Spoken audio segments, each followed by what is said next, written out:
నారా లోకేష్ బాబు గారు కూడా తండ్రికి తగ్గ తనయుడు అనిపించుకుంటూ మనం జీవితంలో నిజం చెప్పకూడదు, ప్రజలకి అబద్ధాలే చెప్పాలి అనే ఒట్టు పెట్టుకున్నట్టున్నాడు కాబోలు. మొన్న ఒక వీడియో సోషల్ మీడియాలో వైరల్ అవటం చూశాను. రాత్రికి రాత్రి తెలంగాణ నుండి మనల్ని తరిమేశారు, మనం రాత్రికి రాత్రి తెలంగాణ నుండి ఆంధ్రాకు వచ్చి ఇక్కడ ఆంధ్రాలో మనం గొప్పగా రాజధాని నిర్మించుకుంటున్నాం అని ఏదో చెప్తున్నాడు. అందులో వాస్తవం ఎంత ప్రజలకు చెప్పాల్సిన బాధ్యత మాపై ఉంది. రాత్రికి రాత్రి తెలంగాణ నుండి ఎవ్వరూ తరమలేదు చంద్రబాబు నాయుడిని కానీ, లేకపోతే వాళ్ళ అబ్బాయి నారా లోకేష్ బాబుని కానీ.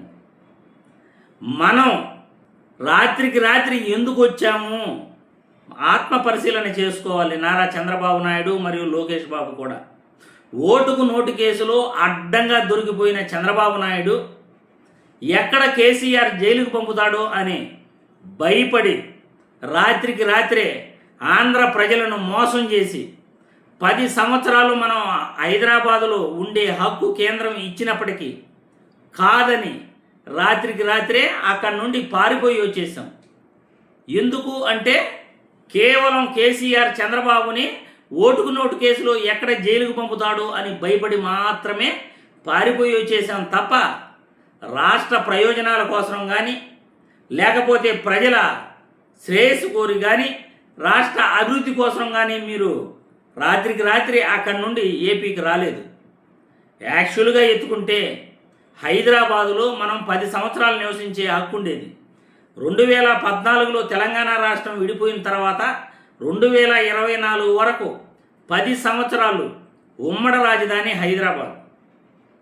కానీ ఓటుకు నోటు కేసులో అడ్డంగా దొరికిపోయిన చంద్రబాబు నాయుడు గారు రాత్రికి రాత్రి ఆ నుండి పరారై రావడానికి కారణం కేసీఆర్ గారు ఎక్కడ అరెస్ట్ చేస్తారో అప్పట్లో రేవంత్ రెడ్డిని అరెస్ట్ చేశారు.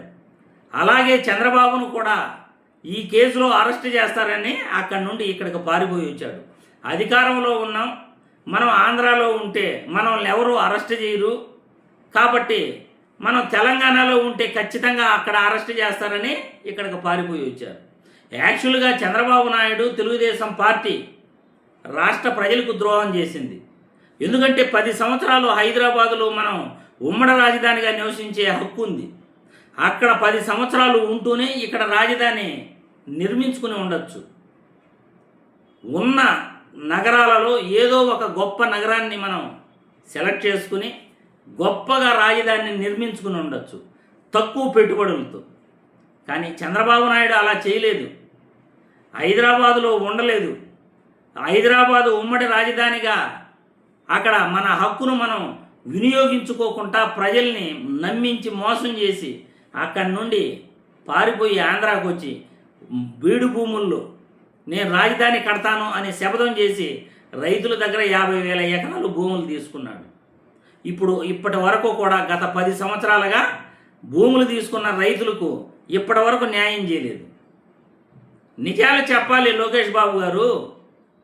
తండ్రిలాగా మనం కూడా ప్రతిరోజు అబద్ధాలు చెప్తాము, ప్రజల్ని నమ్మిస్తాము అంటే ఖచ్చితంగా మాలాంటి వాళ్ళు నిజాలు ఖచ్చితంగా ప్రజలకు చెప్పాల్సి ఉంటుంది. ఎందుకంటే మీరు అబద్ధాలు చెప్తుంటే అధికార పార్టీ నాయకులుగా ప్రజలకి నిజాలు ఎంతో తెలియాలిగా. మీరు చెప్పేటివన్నీ మీకు అనుకూలంగా మీరు చెప్పుకొని పోతుంటారు, మీరేదో గొప్ప అనుకుని. కానీ మీరు ఆంధ్రప్రదేశ్ రాష్ట్ర ప్రజల్ని మోసం చేశారు.